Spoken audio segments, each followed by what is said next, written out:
What's up? What's up, everybody? Let's go. It's time to talk AEW All Out. Here's another episode of Break It Down with Brian H. Keeping it 100. No, baby, that's for somebody else. We're just gonna keep you right where you're at right now. It doesn't matter what you think. The Wrestling Wrealm presents Break It Down with Brian H. What's up, everybody? What's going on? Brian H here. We are live right here. I know I usually don't be live, but I said tonight we talking AEW All Out. So it was only right that I went live.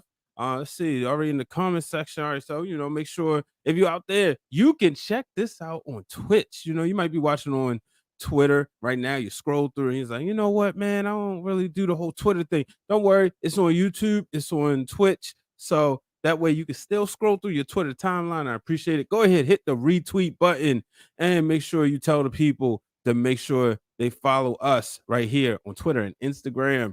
Folks, before I get into today's show, it's very important I discuss this. I want to thank each and everybody out there for all the overwhelming support and congratulations. If you haven't been paying attention, you see our Instagram and our Twitter, all our social media feeds, but the Wrestling Wrealm was listed as the number 15th out of 90 wrestling podcasts that you need to check out. So I am beyond humbled and grateful. I appreciate each and everybody who supported this show, who supported the Wrestling Wrealm brand, whether it be the flagship show where Dwayne and I are in the studio, whether it's Break It Down with Brian H., whether it's Realness Reacts. We also have Give Me the Book, So I appreciate each and every one of y'all who decided, you know what? I like these guys. I'm going to support them. Everybody who went out on Twitter, on Apple Podcasts and delivered us a 5-star rating. I want to say thank you. We'll have a more in-depth thank you coming from myself and the real Dwayne Allin. But go ahead, hit the retweet button, share this as we get ready to talk AEW. I know this is what y'all here to talk about. AEW will be taking place as I record this on a Saturday night. I know usually I have it out early, but it was a lot going on today. Spend some time with my kids. But they will be taking place in Chicago, Illinois, in Chi-Town. Well, they was just there, right? We all know the return of CM Punk. That was a big deal, and that it has to be the main event, right? But you know how I do when I do my preview shows. I start from the beginning, I go to the end. But guess what? Ric Flair, wouldn't be surprised to see him there. Andrade, we all know, is Ric Flair's unofficial son-in-law. He was supposed to have a match, but unfortunately, he was supposed to take on Pac, I believe. But because that's not going to happen, there's a lot of speculation. Yes! Oh, yeah. Yes! A lot of speculation that Daniel Bryan himself could be returning. How would y'all feel? How would y'all feel if Daniel Bryan made his return? And you know what tonight I'm gonna do? If there's anybody out there watching, whether you're watching on YouTube or Twitter, and you want to join in, what's up, Dirty Heels in the building? Appreciate y'all. Make sure y'all check out the Dirty Heels podcast. Make sure you check out Davis from the Banks vs. Davis and a Black Wrestling podcast. But y'all know what I'm about to do. As I was going to say, I'm going to send out the invite, because I'm in the mood to talk wrestling tonight. I know there's a lot of college football fans out there. So I did something I usually don't do, but I said, you know what? Let's do it. I'm not the biggest college football fan, but so guess what? Why not? If y'all want to pull up, come on in, let's talk wrestling. But I wouldn't be surprised to see Daniel Bryan. Daniel Bryan, for those who do not know, is my favorite wrestler of all time. He passed Hogan and Brett as my number one, so like it was always Hogan, Brett, right? I know some people are Brett Shawn, Hogan Savage. Mine was because two times in my life, right? So in 2013, I was listening to this interview. It was Daniel Bryan, who's on Chris Jericho's podcast. And he started talking about how he became a fan. And when he started talking about that, I was like, wow, like I really connect with this dude. you know, and the fact that he loved wrestling and he went out there and just when he finally found this business, he wanted to get all the tapes, his hands on all the tapes and everything. And I was like, oh, like that sounds like something I would do. And then obviously I was, lured with the Yes movement and all that. But this was like right before that. So yeah, I would be excited. I think that he's kind of done all he could do in the WWE, and there would be a great place for him in AEW. And that's the best thing about AEW is that it is an alternative for people like Daniel Bryan, people who love to wrestle. And I'm not into the whole, well, you gotta pick a side, as a wrestler fan. Look, give me all the wrestling promotions. It's a lot right now, so you're not trying to keep up with them. But that would be really cool to see if he showed up. I don't think it would happen on the pre-show, or as they call it, the weigh-in or something like that. I don't think it would happen there, but because of that, one of the matches did get pushed up. But let's get right into it. We're going to start off with the match that everybody knows. If you know, I'm not the biggest fan of the Jurassic Express. I call him Jurassic Park. But so that we got Davis in the building, aka Drip. So he will come on here and we're gonna talk about this, real quick. Matt Hardy and Private Party and TH2 taking on Orange Cassidy, Chuck Taylor, Wheeler, Utah, and Jurassic Express. I think Matt Hardy and his crew win this. Let's get Davis in here. Davis, what's up, man? How you feeling? All right, he's still. I'm feeling good. Feeling good. How are you? I'm good, man. Appreciate you coming on. Yeah, of course. I saw that you were going live. Had to tap in. Yeah, I said I want to talk wrestling tonight. Why not? I'm gonna open up the floor. Shout out to Davis from the Black Wrestling Podcast, the stat guy. And you see he's rocking. I got mine in the back. Yeah, I had to change real quick because if I'm probably seen without it, representing Black Wrestling away, someone who will have a way. They're gonna tell you, make sure you have uniform on. Yeah, exactly. It happened like 2 weeks in, and I was like, I only have one shirt. I can't wear it every day, but appreciate it. But let's talk about this preview match, man. This 8-man tag. Who you like in it? Funny enough, I was on Twitter Spaces and I called this match about to happen. Oh, word. Yeah, it was on the other night. But I like the heel. I mean, the face side a lot. I'm a big Orange Cassidy fan. Mm-hmm. He's one of those people. So I mentioned like when AEW. Hang on, real quick. See, big Orange Cassidy fan. So yeah, he's mentioned my god brother and I, grew up wrestling fans. Mm-hmm. And when he kind of got out of it around right after that time when the Ultimate Dragon came to WWE, kind of timeline. So 03, yeah, early 04. Yeah, kind of like stopped watching. And when AEW came, he's been to like we used to go to Loafers around here and watch shows before they shut it down. And sometimes it was around the corner from his house, he might stop and it's like, oh yeah, watch the Royal Rumble when The Rock came back, right? When he won the title. So like when AEW came along, he's like, oh, I'm gonna check this out. And one of the things he sent me a clip from Orange Cassidy. I said, that's somebody you would have liked, Yeah, I think that's the thing about him. His appeal is universal. Yeah, I definitely think So you like the faces in this one? I do. Yeah, it would make sense. I just it's a couple ways, right? So like you got Big Money Matt, and it just seemed like sometimes right now he just seemed to not being able to get it together, and I think that could add on to that story, So I mean, and then you look at it from a fan perspective, right? Mm. That can kind of warm the crowd up, get everybody pumped up if you start off with a a good babyface win. And again, these two teams, the Jurassic Express and Best Friends, they both kind of have like real theme songs. Mm-hmm. And those get the crowd excited again with Whereas My Mind by the Pixies, and I forget what the Jurassic Express song is with the like it gets the people going right away. So you want to start off hot and get the show going in the right way. Yeah, I'm not a fan of them. Jurassic, neither am I. Again, the whole it's a constant debate over at BRP with Luchasaurus in particular. Yep.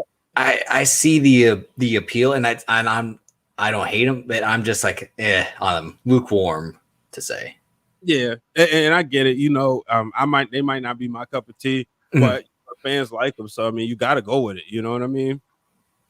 But yeah, let's jump right into the women's match. The Casino Battle Royal, the buy-in. Well, this has been moved up to the main card. Winner receives a shot. I'm looking at all these ladies on here, right? I just can't get away from Tay Conti. I'm looking at everybody. I'm like, I don't see anybody else. How about you? So my kind of theory was you let Jade Cargill go now. Okay. Maybe too soon, but like she loses and she wasn't ready and then rebuilds, gets bigger, faster, stronger, just dominates. And then when she has the second title match, she obliterates whoever's champion at that time. That's what happened with Nyla Rose. Yeah, and that's the thing. Like you try to do something like that, do the obvious, like the strongest person in the division dominates, and then all of a sudden, like what happens after they lose? So I see that worry too. But if the Ruby Soho, I haven't been watching the vignettes, but are they supposed to culminate kind of around All Out? Right. Yeah, I've heard about that. I haven't seen much of the vignettes either, but I've seen a lot of the commentary is that she will be, for those that Ruby Riot will be making her debut. But yeah, Tay Conti's not a bad pick either. And she's, I think, the person they've been pushing a lot on TV. Yeah, so that's why I like, it's just, I'm a fan of hers. I think she does great work. And she looks great. And I'm not talking about from a, cosmetically, but just, she looks great in the ring. So, she's definitely my pick. What's up?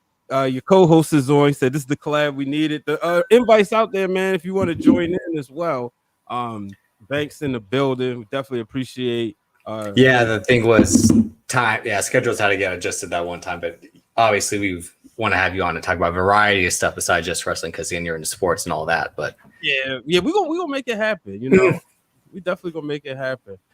So yeah, let's get into this card, man. I'm really excited about it. I haven't decided where I'm gonna watch it at. They got a couple theaters around Baltimore, DC area that's showing it. So I can do that, go to a friend's house, watch it at home. So but I'm gonna start with the match I'm not excited about too much. And that's Paul White. Understand why you gotta have it.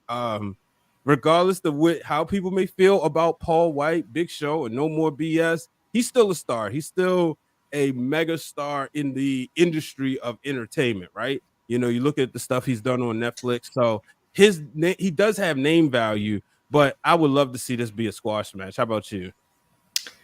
Yeah. Famously, a couple months back, early in the year, I said that like nothing good ever involved the Big Show. Anything he was in was just like, ugh. And to see him come back, I think he announced he was coming to AEW the day of my birthday this year. And I was just like, oh, great. Like the one piece of news I would never want to hear, because towards the latter end of his career, it was, again, heel, face. He's famous for that. So you say that, right? Mm-hmm. I think, to me, I'm going to ask you about this.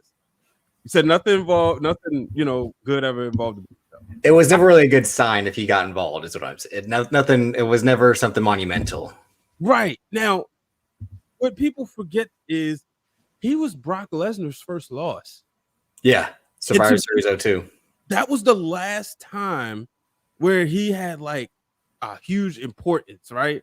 But then it got washed away immediately when Kurt Angle beat him the next month in the triple threat match. But like, to me, like, no, I think that was just a singles match. The Vengeance 03, they have the triple threat because like the story kind of culminated with Kurt Angle coming back after Mania. Yeah, Lesnar and Big Show had their feud, which again the stretcher, like him using the forklift to like get him across. Oh wait, so that was a singles match? Armageddon 02, I believe, is Kurt versus Big Show, and I think it's when Paul Heyman switches to Kurt Angle's side. I think because he went from one champ to the other champ to the other champ. Well, I thought Lesnar was in there. Maybe I was thinking because of the rematch. Yeah, it's Vengeance 03 is where that they culminate. I think that whole big plan. I think Heyman still might have been control of SmackDown at that time, so it would make sense to incorporate all three guys that he had managed into that story. Okay, yeah, but that to me, like, that was the last time where and maybe when Big Show, I think it was Del Rio he beat. No, it wasn't Del Rio. It was Del Rio beat him. Yeah, right. Yeah. And again, that story was weird too. It was just like because Big Show had beat Sheamus, and it was again the heel Big Show. Then Del Rio turned face. It was the ultimate like, oh, neither of these guys should be this role. Right. So yeah, but so like I said, I understood where you were coming from. Mm-hmm. But sometimes when you can only type but so much before that's the best part about recalling those conversations. Because I'm sitting here listening. I'm like, wow, he has a point. But yeah, I mean, if I were to try to come up with a positive from his career, him and Kane was a tag team that made sense and kind of early 06 because it's like no one's going to stop them, but then the Spirit Squad beats them, but it takes all their shenanigans to defeat Kane and the Big Show, so that kind of made sense. But it was like, yeah, just put the two big guys together, right? But overall, it was on TV and with them two being, like you said, with those two, because they just they look dominant. They didn't. Yeah, that's what. But again, since I'm so young, you got to see the Giant in WWE. Did you kind of prefer the Giant over the Big Show, or? So, thinking when I first saw it, when the Giant always seemed like a big deal until when the NWO got crowded, right? Yeah. It felt like, now, mind you, there was a period of like 97, June of 97 to June of 98, where I didn't have cable. So I kind of like only didn't have that much access to wrestling. Yeah. Right? And then I remembered Shotgun Saturday Night and Worldwide came on regular TV. But because of that, before all that, I looked at the Big Show as, the Giant, like he was a big deal. He came in, he beat Hogan. Hogan was my favorite. And I'm like, man, who is this guy? So, but he felt like intimidating. He felt like, because I was too young to really remember Andre the Giant, right? So he felt like what Andre was. He felt like the sequel. And, they billed him as Andre's son. Yeah. Which is crazy to think about now because, like, we're too smart for that, right? But that's why the Jason Jordan thing didn't make sense a few years ago. It was the ultimate slap in the face of like, come on, you can't do this to us now when we have the internet. Exactly, and especially when everybody just knew they was going to make it Chad Gable, right? Yeah, like Chad Gable, and then it was like, wait, no, Jason Jordan, yeah. So, but I still prefer the Giant, even though, like, looking back at it and watching all the DVDs, you realize how green he was, and he wasn't getting that knowledge that he should have been getting because there wasn't an Undertaker in the locker room, right? Their locker room leaders were the partiers too. Where in WWE and WWF, it was like, no, it's about business. So, but I think I still prefer the Giant. I mean, obviously, that it's a small space versus 20 plus years of the Big Show. Yeah. But yeah, I think we already spent too much time talking about this. Yeah, well, I think we all know how it's going to go. I mean, in a small way, shout out to QT Marshall for getting these opportunities. I guess he kind of deserves them for being a journeyman, but it still feels like out of place. It's like, Now, do you think this is a squash match? It better be. This man better not be going more than 3 minutes at his age and with the surgeries he has. All due respect, nah. Learn from Undertaker at WrestleMania 34. You do it quick and it doesn't look too bad. Yep. That was kind of like what Undertaker kind of getting his mojo back too. That's funny. He did that. I think the Bill Simmons podcast where he said, like, I expected to work 30 minutes. And I'm like, you are out of your mind to think that you could work 30 minutes after the year before when Roman Reigns was struggling to lift you. And John Cena could probably still lift you, but like, he's like, nah, I'm heading to Hollywood in a couple months. I can't risk anything. What's so interesting about that, right? Folks, yeah, we talk at AEW, but when you got two brothers on here talking wrestling, that's what we're gonna do. When you really think about that, if Undertaker would have called it a quit, then right, everything would have been about the moment of him leaving it in the ring, and you wouldn't have heard. You of course, like the smart marks would have said, yeah, but remember the match was really bad, right? But it would have been about the moment of that being his last match and the fathers crying and the mother. A real send off. Yeah, but him coming back just killed all of that. Even with Lesnar. Like, we talk about the concussion, but we really talk about the streak ending, and the Undertaker guy, but here, by him coming back, he kind of like killed that moment. It's the thing, and I mean, we've covered sports. very few people get the John Elway, Peyton Manning championship send off. Even I know you're a 49ers fan. Oh yeah. Well, no, but even like Peyton Manning, like was Undertaker of that. Like he was Undertaker at that stage. Like he's only throwing 3 yards. Like I got to get out of here.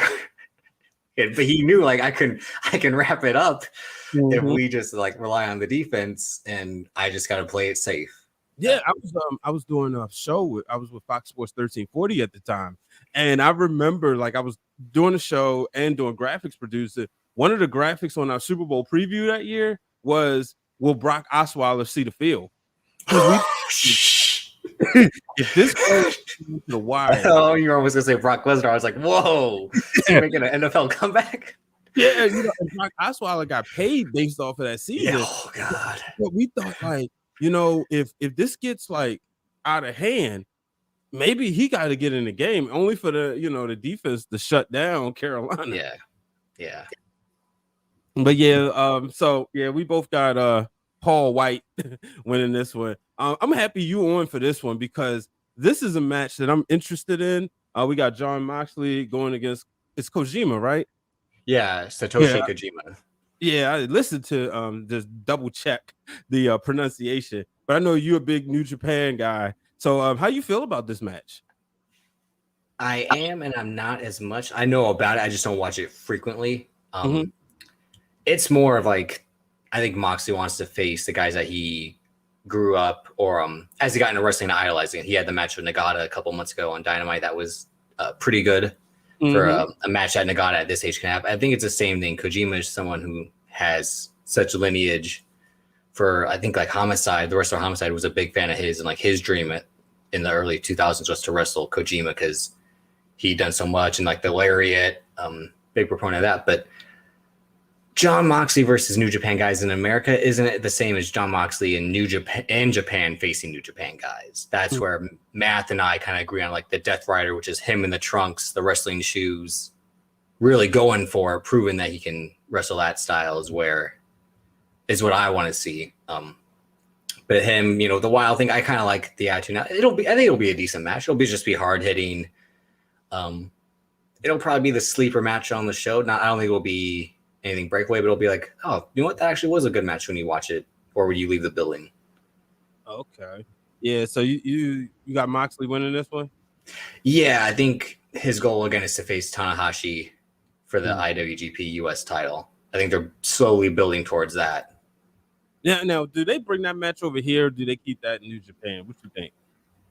All right. So right now we're in September. They probably do it over there because they just announced 3 nights of Wrestle Kingdom. Oh, they're gonna give us, and that's probably gonna maybe a headline one night. I would assume so. Yeah, and maybe we'll see another AEW wrestler or two show up. It would make sense if they're like, all right, our goal is to have one of your top guys main event one of the nights. It would make sense. Let me ask you this. Kenny Omega, let's say he's still the champion by then. Does he go over to New Japan for Wrestle Kingdom? Their WrestleMania. The goal, Kenny Omega being champion is something I really see happening until then. Okay. Because obviously we'll get to it, but I don't think Christian's beating him just because. Right. No offense to Christian, he's not. It's not his time to hold a world title anymore. I mean, him and Impact is just transition. I don't think Kenny Omega is interested in having a New Japan match again, given that his body drastically needs a break. Yeah. Due to basically the whole existence of Dynamite has been him at like 75 to 80%. Yeah, that's true. Even if the goal would be like for Kota Ibushi to regain the title and have champ versus champ Ibushi Omega. So if they somehow pull that off, I even don't think that's real fantasy booking nerd stuff. Like, oh, and then this would happen, but yes, I don't see him showing back up in New Japan. I think he's strictly All Elite and AAA. Okay, yeah. So because he's officially supposed to be done with Impact now, right? That was the whole thing about him dropping the title. Like he wasn't showing back up anymore because Don Callis was also done. Right. Yeah. Yeah, but ladies and gentlemen, get on your feet. Let's welcome in the other half I just saw this guy. Banks, what's going on, bro? Peace. How y'all doing? Look, I didn't want to interject. I'm just really here to listen. I'll give my 2 cents occasionally. I just want to hear my brothers talk, man. We appreciate you coming on, man. Now I think about it, like this is the first time like we actually like got to have a verbal conversation. We've been, you've been a great supporter of the wrestling realm and everything, so definitely appreciate you coming on. Appreciate all the support, brother. Oh no, it's all love, champion. Yeah, you already know. Like I tell people, in the words of the great Scott Steiner, I ain't a hard man to find. Yeah, so we just finished up talking about the Moxley and Kojima match. I think again, me and Davis on the same page, going with Moxley to walk away with this. How about you, Banks? Oh, he said he's gonna sit in the background. You want to chime in on who you think will win that one? Yeah, I'll go last. You know what I mean? Listen, Dean Ambrose is definitely going over. Hey, I got this rule. If Vince call you your name, I'm going to call you that name. His mama called him Dean Ambrose, I'm going to call him Dean Ambrose. So that's how it works. So, yeah, unfortunately, Dean Ambrose is going over. I seen him live a couple of weeks ago when they're out here in L.A. Yeah, bro. I never was a fan to see him live. I'm like, yo, this ain't for me. Oh, man. Oh man. So let's move on. Continue on the card. This is a match that I'm really excited about, and this is for the TNT Championship. You got Miro, and I guess Banks would call him Rusev. Yeah, but he's going to be taking on Eddie Kingston. As much as I would love to see Eddie Kingston win this, I think Miro wins it, but I do think this is going to be one of the matches when we finish like, man, they beat the holy crap out of each other. Yeah, I think they have back-to-back matches like that, Moxley, Kojima, and then this one as well. Because Kingston is kind of, Moxley-ish with that. Like, we're going to brawl, throw a couple guys around. And, at the end, you'll be like, oh, again, that match didn't disappoint. It was what it was, delivered. Mm-hmm. Yeah, but are you a fan of his whole Redeemer gimmick, Banks? Miro being God's champion with like his God's arms and like my beautiful wife. Like, he's still a Mr. Waters gimmick, bro. I'm waiting for your TNT title. There you go, right there. Look, he copied your whole flow. We got word the for real, word, bar for the bar. real belt collector. I don't know what Kenny Omega's talking about. Exactly. I'm like, Kenny Omega ain't never played WWF No Mercy live in 2021. Oh, you don't know that? He probably has. You know him.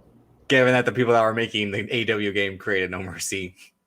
Yeah, I hope it's good. Like this, to me, this game better be good because I've been waiting for a great wrestling game, and as I look up at my 2K20 SmackDown Edition box, I still get mad. My co-host, the real Dwayne Allen, says, "You actually bought that?" I was like, "I wanted the game with it, and I'm one of the people that got lucky that actually had the signature because there was a bunch of people who got the Edge copies that didn't have the signature. So he said send it to his PO box, he would sign it. Thanks, Edge.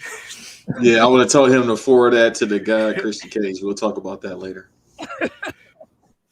But I like Miro to win this one. As much as I would love to see Kingston walk away with the championship, and it would be, something good, just kind of following his career, following his story. It would be nice to see him with a championship on a major company. I just don't see it happening right now.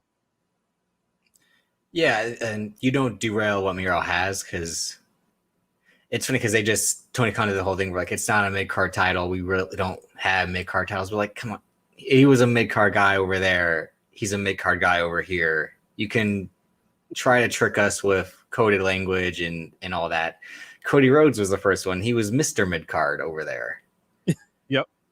But yeah, Kingston isn't someone who really needs a title because he can carry a program on the mic alone. Yeah. A title is just a trinket to him, really. Or validation in a way. Look. So let me be real with you. I hate that saying, right? The whole mid-card or doesn't need a title. Oh, I agree as well. You know, and the reason, because I mean, what you based on like the merit you're given, I understand. But the reason why I always hate it, like when you know, somebody like Bruce Pritchard would say this and whatnot, I always look at a championship like in the sports analogy, right? We're not going to say Tom Brady, well, no, Peyton Manning or Dan Marino, right, was so good that he didn't need the title to be validated, you know, or for his career because his career was so good. People are going to say Dan Marino should have been champion. You know, he the Super Bowl.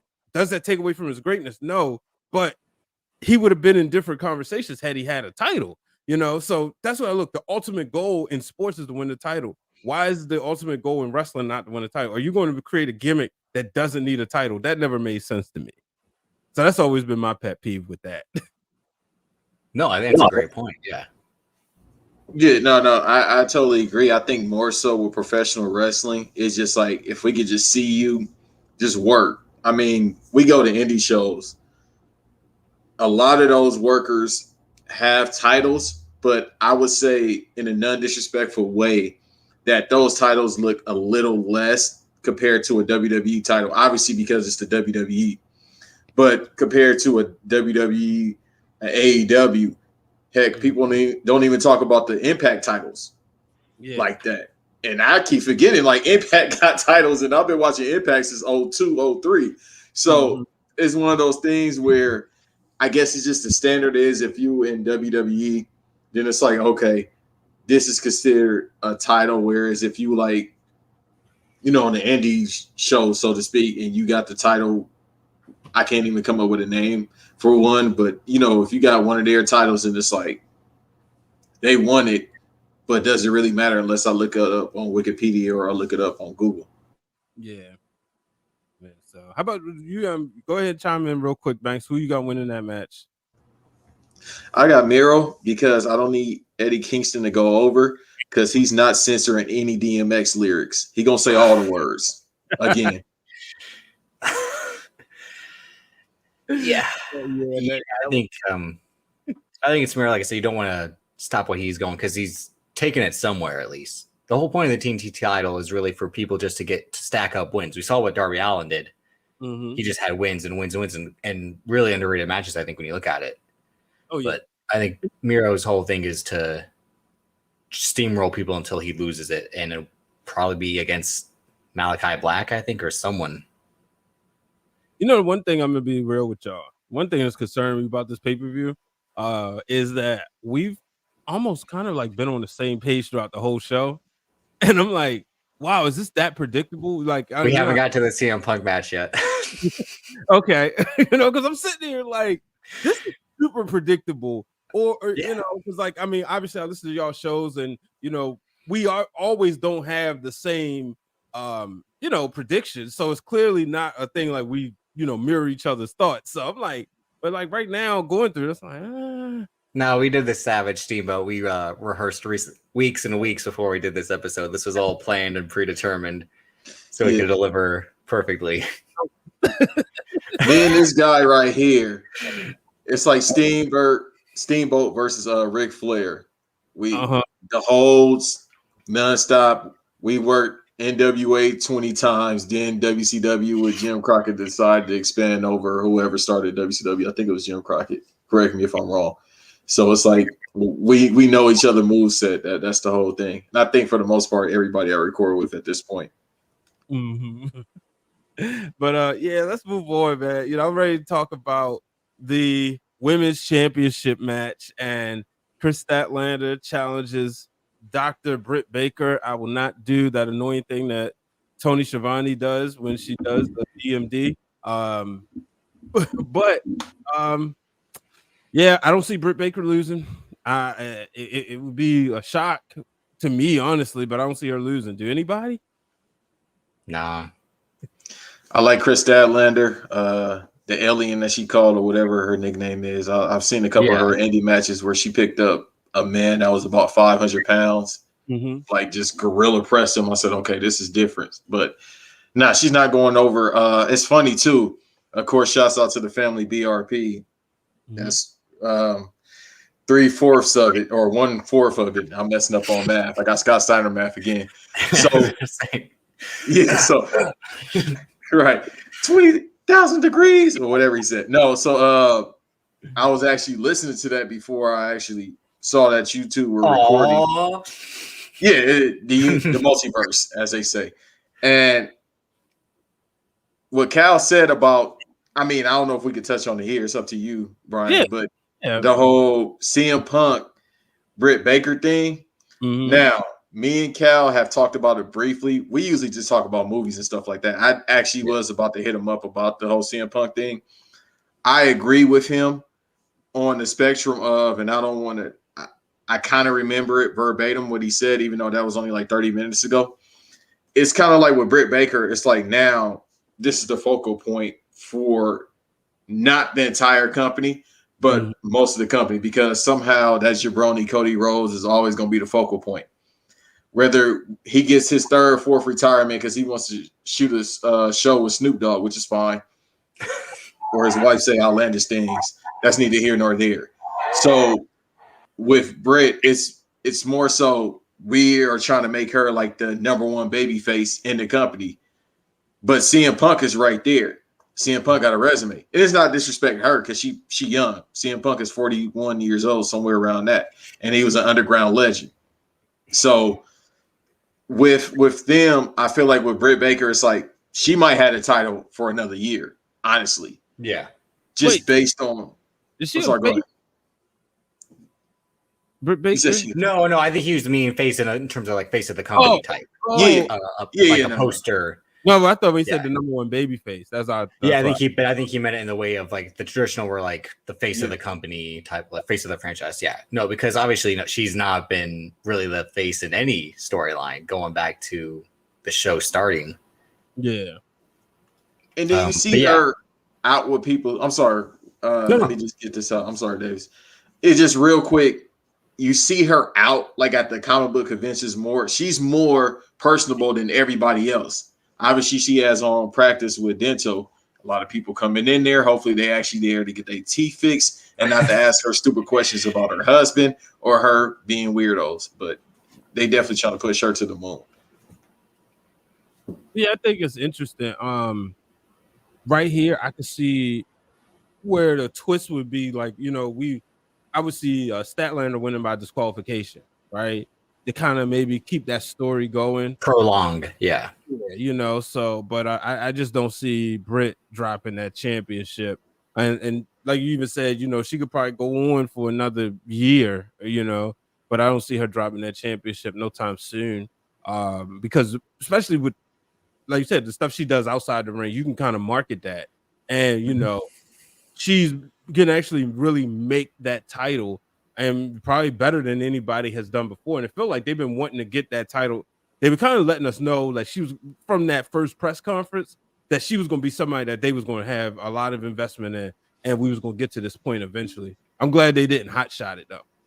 That was the whole thing with that press conference. We saw who they wanted. They wanted her, the Bucks, Adam Page, Kenny Omega, and none of those people got titles till after a year of the company existing.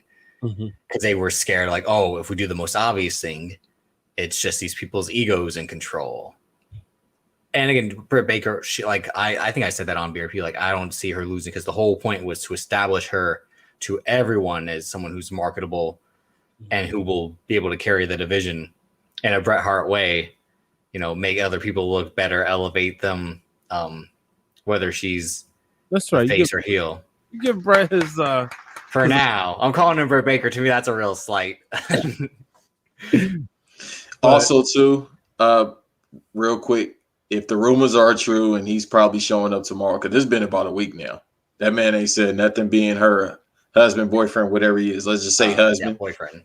Yeah, whatever it is. They in the same household. So they both going half on bills. You married when you go half on bills. Yeah. When you're doing all this, I'm sorry, Brian, for doing that. I don't want to do that. But when you going half on bills, y'all married. I don't care what they say. So if they are trying to, if the paperwork isn't done yet and he's still debating, you want to appease more so to him that, listen, your wife, your girlfriend is gonna be fine. You're gonna be fine as well. Even though I don't think that's his decision, because he's been a professional for how long he's been in the game now, Davis? About 12 years, somewhere around there. I think just about over 10 years. Yeah. Well, I kind of alluded this to on BRP that this week they signed, I think, Bobby Stevenson, and then today we see Gable Stevenson has a tweet saying just put pen to paper. Is that like, did he sign the contract because he saw his brother got taken care of? Which, it's the Chris Smith to the Knicks when J.R. Smith was on his streak those 2 years. But yeah, but Britt Baker, and I think the thing we forgot to say, Brian, is that probably Thunder Rosa is the real favorite, so they can have a program for the title after they had the St. Patrick's Day brawl and her bleeding, and like you run that feud back again with the title at stake this time. Yeah, I wasn't the biggest fan Can of I that. ask you two a question? Yeah. I'm sorry, brother. Let me ask you two a question. She's green, correct? Being this worker I'm about to mention. There's been green workers before, but you have somebody that you can market just as good as Britt Baker. Obviously, we know how that can work in the pro wrestling business. Jade Cargill, how long until she gets a title shot? A year or two? I just said that. I said the move would be to give her the title shot, lose, then steamroll people for 3 months, women for 3 months, and then come back and dominate. Okay. That's the you move. said that on BRP? I said BRP, and I said it here as well. I said it both places. How long ago? Like the opening 15 minutes. Oh, okay, that's why. I wasn't here. That's why. Yeah, I just caught it 20 minutes ago or somewhere around. He's like, wait, what? So I just bring that up again, though, right? I think somebody like Jade, you don't even necessarily have to have her like lose or get pinned. You can just have her again disqualification, and Britt running from a real challenge. Yeah, angle that title shot. You're like, oh no, I'm finished with you. I move on. And she got, like you said, just kind of got a steamroll again. Because she's like that star. If we could and be honest, she's kind of like the Goldberg, right? And yeah, that's why I treat her like that. Yeah, and you protect her, not throwing her the U.S. title and the world title so fast, but you can keep building on it. I remember I was reading Bobby the Brain Heenan's book, and he talked about being upset that when Goldberg lost the title, because he said he felt like they had something special, something they didn't have in WCW. And he talked about the fact that it was like going to 9 to 5, just clocking in, where WWE was like more organized, but he got health insurance. That's a good book if y'all ain't checked it out. I'm definitely gonna check that out. Yeah, you remind me about that. He was someone who was like, that doesn't make any sense to me whatsoever to halt this. It's not just a cash cow, but story wise, this guy could have gone he hasn't lost in 4 years. Who will be the person? Exactly. This guy's faced 3 guys. He's faced 4, and he still walked out. Again, the Britt Baker thing, Jade Cargill get the opportunity. Britt Baker could count herself out and be like, no, that was your title shot. You got to start all over, back of the line again. Jade Cargill runs rough shot, and then you do the stipulation Britt can't get disqualified or counted out. Fall or submission is the only way to win or retain. She could be like a JBL heel, right? Where she holds that title for so long that you just want anybody. Yeah. But I think people actually like Britt Baker is the thing. She's the heel that people like. I mean, I personally don't, because some of the stuff is Becky Lynch corny to me, but to each their own. No, I feel you, but I understand that is true. JBL was just easier naturally to hate, from post when he, cut his beard and went slick back. A 10-gallon resistal hat. Well, he is from Texas, so yeah, Moggle. No disrespect to anybody from Texas, but I'm indifferent about Texas. Yeah, but let's get into this tag team match. Tag team on the line, steel cage match. You got the Young Bucks taking on the Lucha Brothers. Me for one, I'm not a Young Bucks fan. I think we're saying Lucha. I was scared you were going to say Lucha Bros. I was like, whoa. I can read. One thing in broadcasting, look, I went to school for this. I got books to prove it. Oh no, but I thought you were going to say that you were a fan of Lucha Bros. I was almost terrified. Who doesn't like the Lucha Bros? Yeah. No. I know. I'll never call you up for this man, professional, huh? No, but no, serious though. Just looking at it, and I was, the Young Bucks have always been a team I've liked to dislike, and I do dislike them. So I rather I love when they're heels because it's just easier, right? But I think this is one of those that could go either way, but I do think they lose the tag titles tomorrow. What y'all think? I think and I hope so, because I really hope the program we get after this is Santana Ortiz versus the Lucha Bros in a series of matches. Mm-hmm. Like run back a best of 5 tag team style. New Day versus Usos, where like each time it's a different type of match. Yeah. And the Lucha Brothers have waited long enough. They probably really should have been the inaugural champs over SCU. But, and my theory was, I think I might say this on BRP that, or a coworker of mine, that had Pac Andrade still happened, I think the move would have been for Pac to win, but then they turn on Pac and win the tag titles. I don't know which match would have took place, but I really see the Lucha Bros aligning with Andrade. I think that's how the story is going to go. Yeah. I'm going with the Bucks of Youth. It's a bad decision, but history has shown favoritism with this company. Mind you, I'm watching the pay-per-view tomorrow, and I'm probably doing a watch-along as well. Okay. But the fact is, it's favoritism, and you could blatantly see it. Now, the decision would obviously go for the Lucha Bros, another underground legendary team. Both of them are underground legends, being the Bucks of Youth and Lucha Bros. You would go with them just based on more so the experience as workers, individual-wise as well. But I think they're going with the Bucks of Youth. Why? Just because it's AEW. And like you said, that would suck. But I like Davis's layout for what could come far as the tag team division. Right. That's always my thing. I figure out what they should do, and it never happens. That's the life of a wrestling fan, though. No, but that's why you would be a better booker. I legit think how people talk about Bruce Pritchard and Vince McMahon as far as booking, I feel like AEW does that with themselves. Like, I feel like hey, Arn, what should we do? Well, I think y'all should just go over. Why?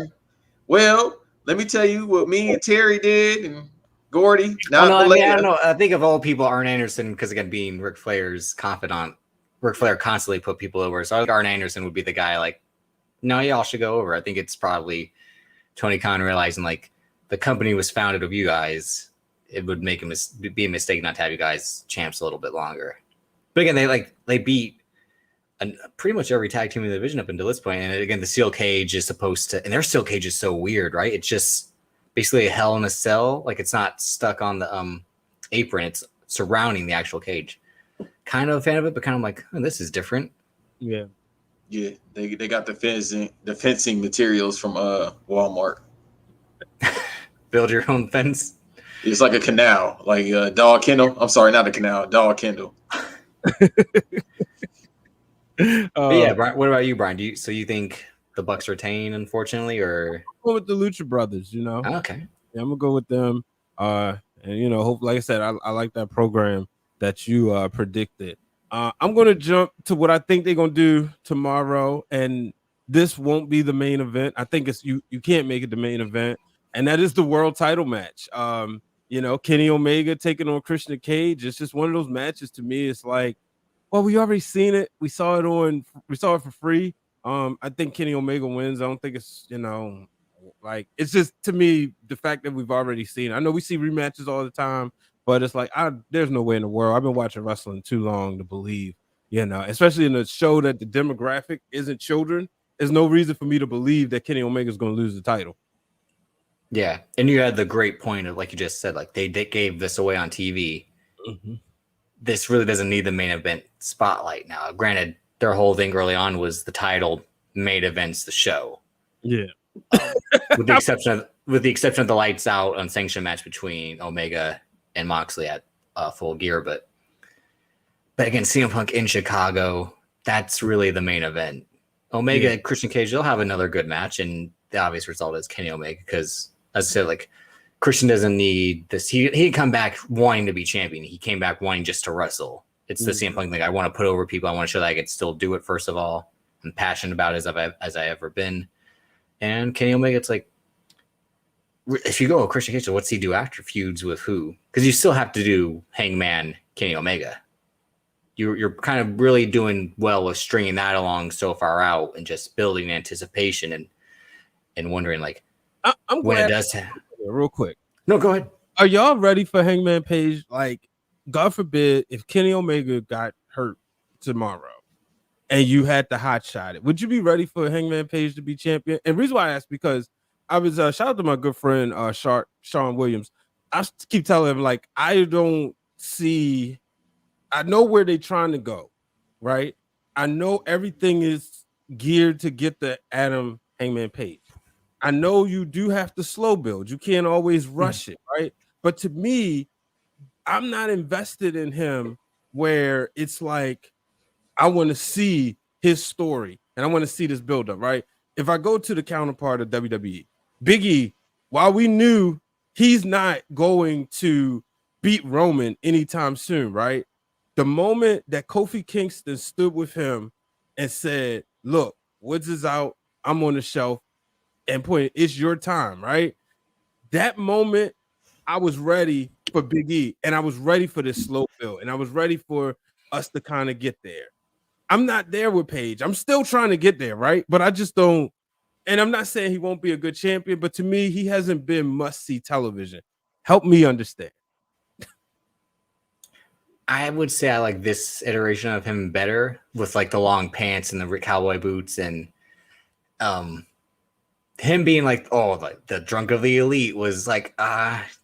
Don't really need to play with that stuff because we get the Young Bucks and Kenny Omega are basically straight edge and all that. Even again, when you're hanging around Luke Gallows and Carl Anderson, like make that make sense. Like, but I think they worked the Dark Order into it well, even though I'm not particularly fond of the Dark Order. But them being like the support group, the Adam Page stands, like, come on, Adam, you can do it. I think kind of worked well. Mm-hmm. But I think he's capable of putting on great matches with like the Brian Cages, Ricky Starks, anyone pretty much. Right. And the cowboy thing kind of like works. And I think it's like, it's not stupid to me that he rides in on the horse. I think that's actually dope that he like literally rides to the ring on the horse for like the special occasions. And that makes sense. Like you said, special occasions. Yeah. I don't know if it was every week, it'd be like, all right, I felt bad for the horse.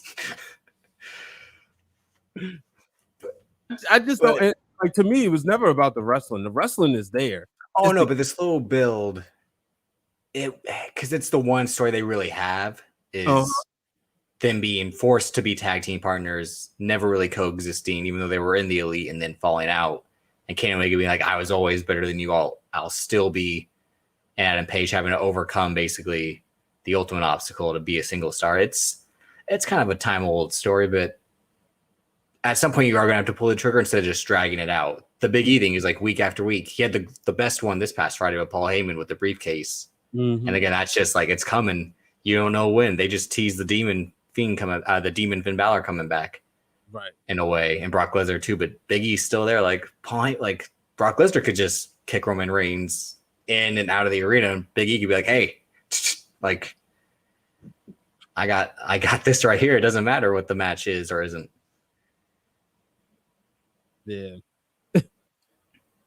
I won't take too long talking about Hangman Page because that's not my whole thing.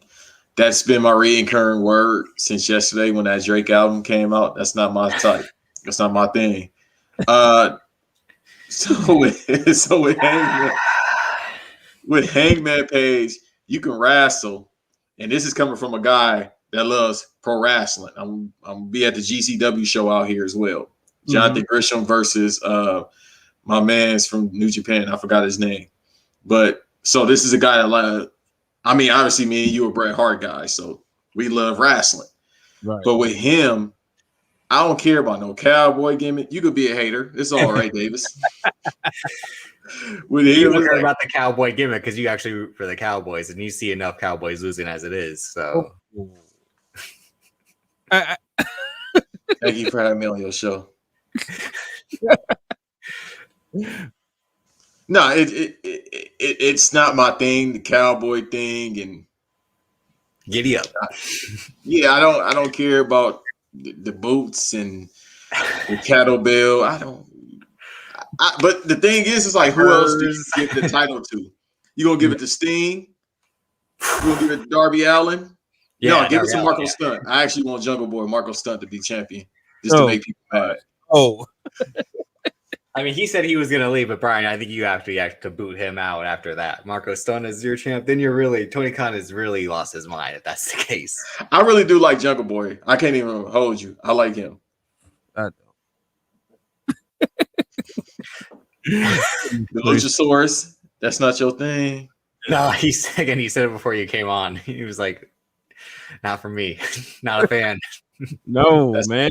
Goodness gracious. For the kids. I don't even think the kids like that. Yeah, I don't even think the kids like it. Yeah, but oh boy. Yeah, I think we all know Kenny Omega. He'll retain the title. And now it's time. Oh, go ahead. I'm sorry. I hate Christian. I'm sorry. But I gotta go with Kenny Omega. I'm sorry. As the leader of the peeps, West Coast region. You're a terrible peep. I'm sorry. Forgive me, Christian K. But now it's time for the main event. Sting will accompany Darby Allin to the ring, and he'll drop him off. He's going back. As he takes on the cult of personality. He's not the voice of the voiceless no more because he said he doesn't have to be the one and only CM Punk. This right here is a match that I'm actually excited for. You know, CM Punk was somebody who I was like, you know, I liked him. I liked him at his height, right? And you know, during that time when he left, you know, it was like, okay. Then it was like, wait, he really gone? Be nice if he come back. Okay, he's not. Wow, you look back at old videos and you say, wow, you know, man, you know, Punk was really over, you know, and then he's gone for so long. And it's like, all right, whatever. You get used to hearing the fans, you get tired of hearing them chant. But I think this is really good. I think it's good for wrestling and good for AEW personally. And I just don't see him losing this match. And I know Drip said we're gonna talk about it, you know. So what do you think? I'll let Banks go first because what I have to say, you might get a reaction out of him. So I'll let Banks go first. Hey, fans, in the past year, or the Marks, I'm sorry, we're fans. It's the difference between fans and Marks. In the past year, y'all have gotten y'all wish. Alexa Bliss turned out to be Sister Abigail. It's boring. She's boring to me. Now CM Punk came back. So now it was a fantasy booking per se when they had Sting versus CM Punk. Boy, we so close to that. Oh God, I'm deleting Twitter when that happens. But CM Punk is going over. Why? He went through a table and sold the table at literally 62 years old. That was against Everrise. If they threw me through a table, I'm no selling that too. Like you guys are drinking coffee mugs on NXT TV for months. What makes you seem tough? Come on. It don't matter if it was a little baby folded table, like the little one they be cooking on with the easy bake oven. Play school tables, yeah. Yeah. If Sting go through that at 62, it should be bad. I think that would actually mess him up more than a real table. That's plastic right here. Yeah, that's what I'm saying. All right. So Brian, you were probably able to see this. Did you ever see when it happened, the Michael Jordan comeback game, the first game he came back from? I watched it, but I don't vividly remember. You know, but again, it was like he was off. Again, it was like, oh, is he ever going to come back? And when he comes back, is he going to come back the same? You know, like you took some time off. Granted, you were the greatest. And I'm not saying CM Punk's the greatest at access, but I'm comparing CM Punk to Michael Jordan. Because 7 years is a long time. Mm-hmm. But he did get to say, I'm all healed up. I think that matters more than anything in terms of like how he'll maybe be able to do more. But it's like, will it be at a slower speed or he never lost a step? That's the real interesting thing. The decision, who wins or loses, I've said I think Darby Allin is the next contender for Kenny Omega because at this point, who else? Once he beats Christian, like who else? Unless Adam Cole is going to show, unless the main event is Kenny Omega, Christian Cage, and Adam Cole shows up and super kicks Kenny Omega. Mm-hmm. and recreates the NXT Brooklyn 2017 moment of like attacking the champion, or Daniel Bryan, either one of those two. But to me, it's more about how does CM Punk look, because it's a thing where we saw John Cena at SummerSlam. He still looked good. He looked like he was, again, slowed down. But he hasn't been doing it for, almost 2 years. Right. And that's someone who was doing it day in, day out and all that, and is underrated as a worker, where CM Punk was, to some people, overrated or just average. And then some people like, no, he's really great. You got to give him his props. So that's, to me, the decision doesn't matter as much if this will be a good match. Okay. So but I do think Darby Allin wins. I think CM Punk really came here to put people over it, but I think CM Punk could turn heel after. I think that's the only way. That's the way it would have to happen, right? Mm-hmm. Like, you don't want to see Punk lose and then shake hands and move on, because then clap, raise his arm. Yeah, it's maybe I'm not. That's old, right? That he looks like an old man at that point. Where we expecting to see, he says he's back, and we're gonna get some matches. So I think if he does lose, like you said, he has to, turn heel. But I think he wins. I think they're going to, I think Tony Khan's going to want to send the crowd home happy. Yeah. What do y'all think about this? Oh, go ahead, Banks. Before I go into the scenario, what do you think? No, you said it perfect. I actually don't have any no insight about it. The dude came back. We know what it is. It's just now who's going to show up. That's my whole thing with this whole pay-per-view. Mm-hmm. How many people actually show up? And like I said, we talked briefly about it with the Daniel Bryan situation. It's like that's probably confirmed at this point. And then, we'll see what happens with Adam Cole, and Ruby Soho is rumored to show up, correct? Because she's been shooting that's those. What we're saying for the that's what we're saying with the talk about the Battle Royal. I think she's someone who could probably show up and win it. Because she's been doing the Dark Knight little videos. Yeah. Into a one-upmanship with these companies where now, who can out surprise who, usually, we've been used to leaving WWE with like one big return, right? At the big pay-per-views. And it's always been like by one person, but this one they like threw everything with Becky Lynch and Brock Lesnar. So like, what if we did see like all three people show up, and perhaps we even see like in the main event, like let's say Punk wins, and then all of a sudden Daniel Bryan shows up and goes face to face with Punk, or Adam Cole shows up and go face to face with Punk, would it even be a bad thing if Daniel Bryan showed up and like said, look, no, Punk, I want you, I didn't get a chance to really get the match I wanted out of you. I want to do it now. Like, would that be a bad thing, or should they really be focused on putting other people over and worry about their own business later? If Brian were Bryan Danielson, because that's what he'll be now, the American Dragon, if he were to show up, I think he's showing up against Omega, because it's a match people have been wanting. Best bout machine, best in the world, like the other best in the world, the true best in the world. Like you said, Brian, he's your favorite. Yeah. I think that would be not Punk, Brian. I don't think they'd want to run that back, given that they worked basically on kind of like Punk's last run in the company. Yeah, I think they would postpone that maybe a little bit. I think that'd be one of the last matches CM Punk would probably have for AEW would be with Bryan Danielson. Mm-hmm. The Adam Cole thing with CM Punk, I see a lot more. I see that happening more likely than Bryan Danielson, given that like, you've been gone for a long time. I'm the guy now, type of stuff. Like, your time's passed, and it's Adam Cole's time. But it's SummerSlam, the Brock thing was a reaction, I think, to the CM Punk thing. Even though everyone knew what was happening, Vince McMahon was like, okay, Brock Lesnar, you got to come back. Like, you have no choice. Write the check yourself. Yes, Brock. The ponytail. Yeah, the plane's already there. The Becky Lynch thing, given, again, we still don't know what has happened with Sasha Banks. That's a real emergency glass type of, like, on-the-fly break in case of emergency return.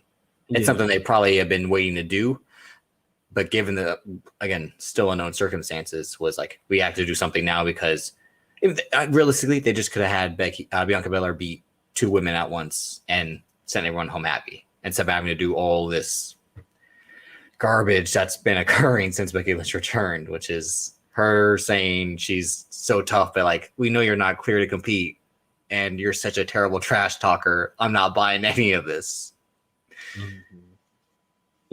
But yeah, the returns, I mean, I guess you can do them all in one night. WWE did it. Yeah. This is my insight to this.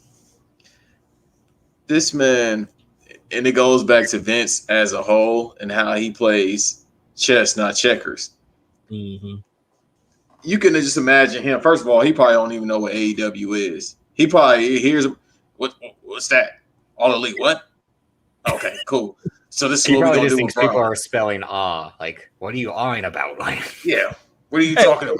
Yeah, come on now. It's Friday. It's Wednesday. What are you talking about? We don't have anything there. So no, but with him, the genius of him is y'all go ahead. Mm-hmm. I'm gonna release y'all. Y'all go ahead.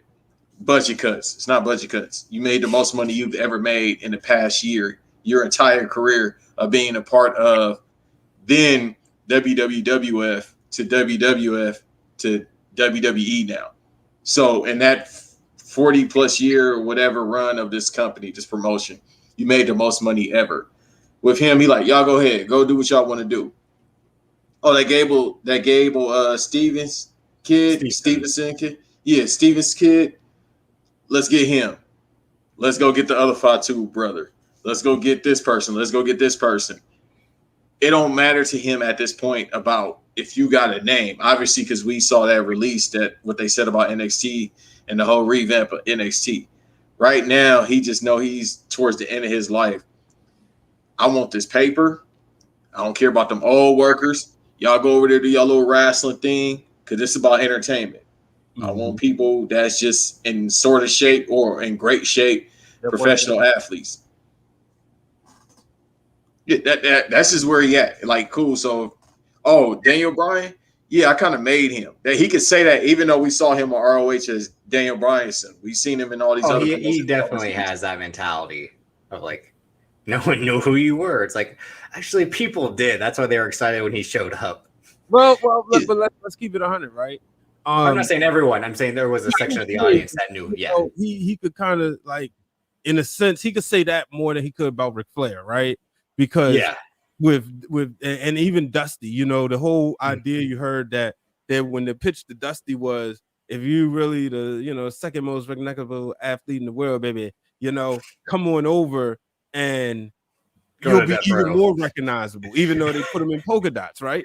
But like Ric Flair, his stock was already all the way up here. Where Bryan Danielson was like known to that hardcore wrestling fan, but then he made him like known to the average and the casual and the children. And then, when the Michigan State thing happened and they was chanting, yes, so like you could see him doing that. You know what I mean? Because you can make an argument that Daniel Bryan became bigger. I would make the argument that he became bigger than CM Punk. Most definitely, yeah. He let him main event his precious baby. Yeah, in that aspect, yeah, because even though CM Punk did have the GQ magazines and all that, Daniel Bryan had Sports Center with the Michigan State, and then he got to at least have 2 WrestleMania main events. Yeah, side note, I was working at ESPN as a PA at the time, right? And I had this whole plan. I just needed Michigan State to win the championship, and I was this idea where we would have ran the whole montage of like Daniel Bryan doing the yes, the Giants doing the yes at their stadium. And that would end with like Michigan State doing the yes and then them winning the championship. I can say that now because obviously it didn't. I'm trying to think like, well, that would have been like what, Denzel Valentine, or is that after? Is that before? Maybe. Please don't say that name. Please don't say that name.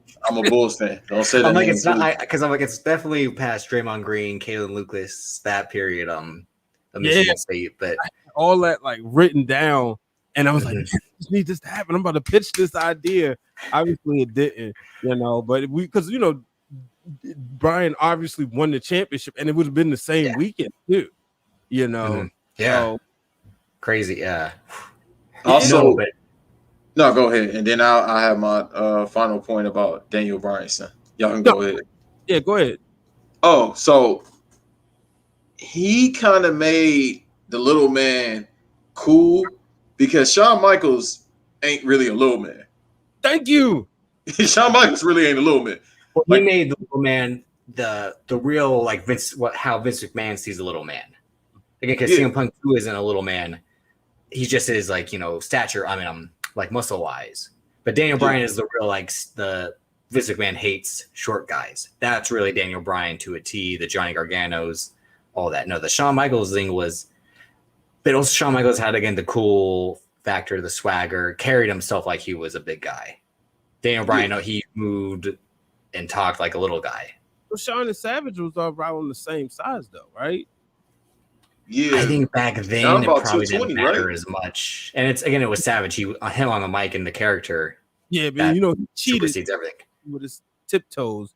But like Brett said that Shawn Michaels came up to him and said, "Hey man, you winning the championship opens the door for people like me, because they wasn't the big muscular weight bodybuilder guy." It opens for me to stab you in the back. Circumstances of reality. See what I mean? It's all at the end of the day, it's all Bret Hart's doing. If he said, Vince, you know what? I don't want to win the title. Take someone else.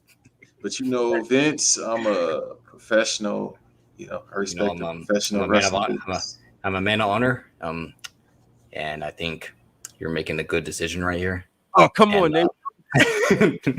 I'm so proud to carry your title and take it back home.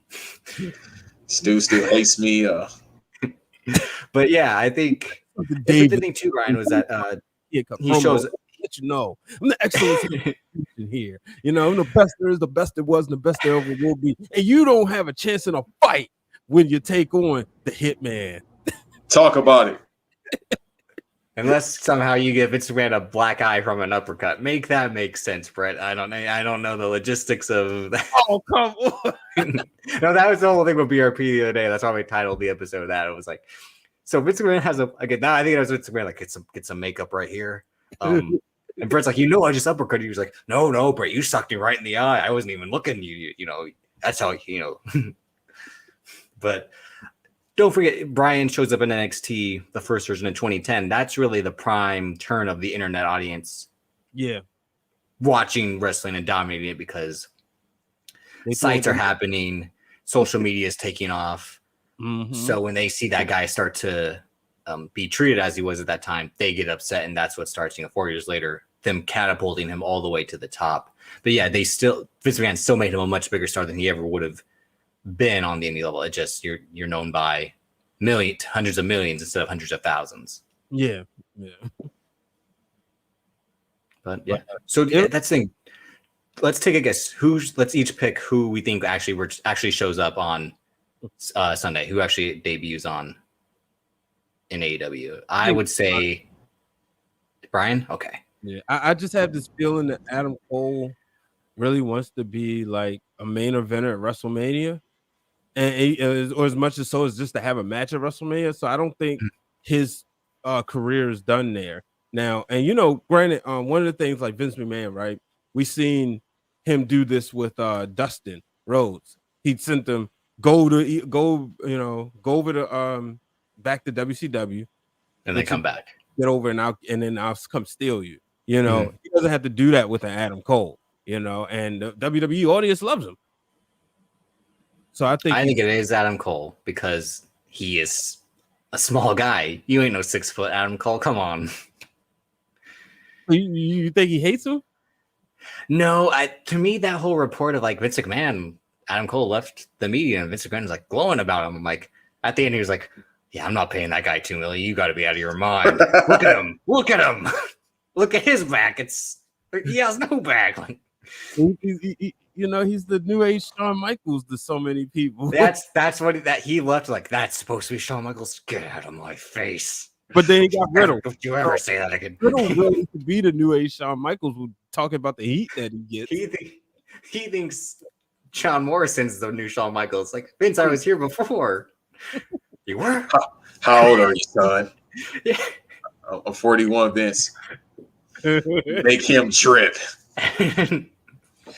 But what about you, Banks? Who do you think actually shows up? Oh, Braun Strowman. No, I'm kidding. That would be hilarious. I would literally pop if that happened. Yeah, I I would would be in be like, tears.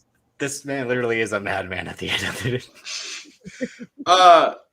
Usual suspects, Daniel Bryan. Because Punk already read his mouth and said it 2 weeks ago. Like, bro, if I'm Tony Khan, please, little voice Tony Khan, he don't have no bass in his voice. You can't say that. Don't say that. Like, Tomorrow night, on Dynamite. Hey, here.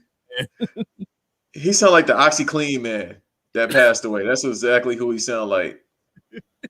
Hey, with Jet Dry or whatever whatever the girl name is. But no, if I'm him, I'm like, bro. And then he went on IG and posted Daniel Bryan sending his hand colliding. That looks like some from like a rock cover from the 70s. John Cena posted the CM Punk kiss thing. Look at John Cena's Instagram. He was posting the AJ Styles stuff when it happened. Yep. But who gonna tell John Cena not to do it? Exactly. But like, come on. Nobody. Right. The face for pro wrestling for like 10 years. Legit the face of pro wrestling for 10 years. And then Roman Reigns came and we seen greatest that transpired. WWE superstar of all time. Greatest wrestler of all time. I've said the same exact words that when you look at the history of WWE, is he the greatest wrestler? No, but for what he means to the company, he's an underrated wrestler. Stop. People need to stop it. Just like how people will crap on Roman Reigns. Like we saw the match last night, but you go run back 2016 Finn Balor Roman Reigns, it's just as good. Mm-hmm. Yeah. It just people are upset. When you look like that, man, as women say, and you could work, and now you can always be a talker, but now you at your focal point of talking. Mm-hmm. People always gonna find reasons to say you're not good. I mean, me and Brian about the same age, so we remember 2016, which was like the start of John Cena being like LeBron, where you got an MVP year every year could be your MVP year. But 2016, I'm sure, but 2006 was like his MVP year for sure. From being on ECW One Night Stand to New Year's Resolution and all that. Actually, I think more it's more probably 2011 towards the end of 2016 because you get the Punk match, then you get him and Punk off and on in 12. Again, the Rock feud, same thing in 2013, the Rock feud, and then him and Daniel Bryan. 2014, he's kind of putting people. 2015 U.S. Open Challenge. 2016 AJ Styles. Wrestler for the over exactly. Every year he has, like you said, every year he has something going on. He's always in contention. Is the thing. There's always something that was like, oh, John Cena had top 5 story or match of the year in every year. Yeah. Even Nate said this is something we'll never look. If Ric Flair admits something, it's real. Well, he always telling on himself. A lot of stuff. Yeah, he always telling on himself. He said, "We have never seen this before. A 10-year run, and we'll never see it again." I think he might have been sober. I don't know. Oh man. So you got Brian showing up. You know what? Yeah, let me do that. Let me be the crazy person. Yeah, Braun Strowman gonna show up, and then if he does, I'm gonna quit podcast. I'm gonna quit podcast if I do that. Now Banks will turn into Woj of wrestling. Like according to Wrestling Realm, Banks No Rest 2 said Braun Strowman. It happened. Like I will literally be freaked out if I manifest that. Like, yeah, Braun Strowman gonna show up. Just had his joke, and he show up. I'm like, bro, I'm not doing this anymore. Like, couldn't you pick somebody else? And I'm legit thinking. I'm glad you didn't say Bray Wyatt. I'd rather Braun Strowman over Bray Wyatt at this point. Oh, I didn't even think about him. I think the time's still not. I don't think the time checks out for Bray Wyatt yet. No, because it was the beginning of August. It was like So I don't think I was on vacation. It was very like July 31st, August 1st. That was around your birthday, right? Yep. Okay. Yeah. I think that's because he's supposed to have the legit 90-day non-compete, right? Yeah. That's what I'm saying. Like, where the whole thing with Malachi Black was, he had the ultimate, like, no, you actually have, like, no non-compete. Like, you're good to go. But I think Brian did have the great point about Adam Cole has these desires. But like I said, if Vince McMahon's already keen on making NXT something completely different, why would you succeed on the main roster then?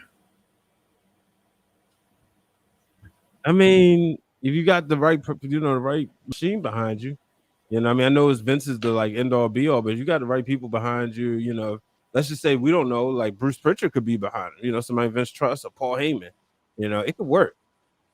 And maybe it's, it could be me too, kind of holding on, but I'll put it like this: if Adam Cole shows up at NXT, I won't be disappointed. I mean, at AEW All Out, I'm not gonna be like, oh man, like I was legit upset when Kurt Angle re-signed with TNA like in 2014. That's something to be upset over. Yeah, Samoa Joe too. I was like, when those guys kept re-signing, it's like, what are you doing? You're wasting away. Like, I felt bad for Kurt around that time. I was like, yo, I hope he really about to get straight. I hope he really about to get. I think around that time, that's when he actually got straight, because it was just like, dude, you don't need to be doing this no more. Like, I legit felt like he should have retired at that point, because he was just like, bro, like the neck is at the phase it's at right now, where he moved like the Batman cowl. Just be like this, like he rotating like he on a display at the mall. That's how it was now. Just like this. Yeah, you ain't lying. But fellas, I appreciate y'all coming on. Any final thoughts before we get out of here? Give your final thoughts and make sure you let the people know where they can find the podcast. All of those that you're on. Banks, you go first. Your name is before mine on our show, so. No, that's not fair. Go ahead. I'm always about to put people over, as y'all know. Yeah, he's a Mick Foley of podcasting. You can follow me on Twitter at Davis, aka Drip, Instagram DavisColumDC. Most importantly, Black Wrestling every single week. YouTube, Spotify, Apple, SoundCloud, Google Play, and Banks vs. Davis on Apple Podcasts, Spotify, YouTube as well. That's the best compliment I've gotten all year. I'm definitely using that for my hair on Twitter. Mick Foley is one of my favorite workers of all time. I called you Krillin earlier. That wasn't the best compliment you had all year? No, because Mick Foley is legit in my top 5 all time. So that's a compliment. So while I get this plug in, I want to tell everybody to have a nice day. At the BVD Pod is where you can find me. Banks vs. Davis on YouTube, all streaming platforms. At Show Your Work Net is where you can find me as well. Shouts out to my co-hosts, Marcel, Nelson, and DJ Larry. Shouts out to BRP, of course, the family. Black Announce Table, the family. Random Acts of Podcast. What else am I missing? Oh, Black Variant as well. Always shouts out everybody else, because I think that matters. Like I said, the Mick Foley of the podcast game. I'll put you over. All right, ladies and gentlemen, this has been fun. Make sure y'all drop your comments. Drop everything in the chat. I appreciate these good brothers for coming on. I came on here like, it's Saturday night, football's on, talk wrestling. I'm not paying attention to the game, and I put the invite, and they came in, made the show even better. So it's always good when you can have company. Just want to let y'all know, y'all can go to buymeacoffee.com/WrestlingRealm. You want to support the podcast, support everything we do. Make sure you subscribe on YouTube, follow us on Twitch, and make sure you subscribe on all podcasting platforms. Till the next time, I'm Brian H. Waters. Follow us at Wrestling Realm, Facebook, Twitter, Instagram. Till the next time, too sweet. And we are out of here. The creative process seems to be the topic of choice in professional wrestling. With that being said,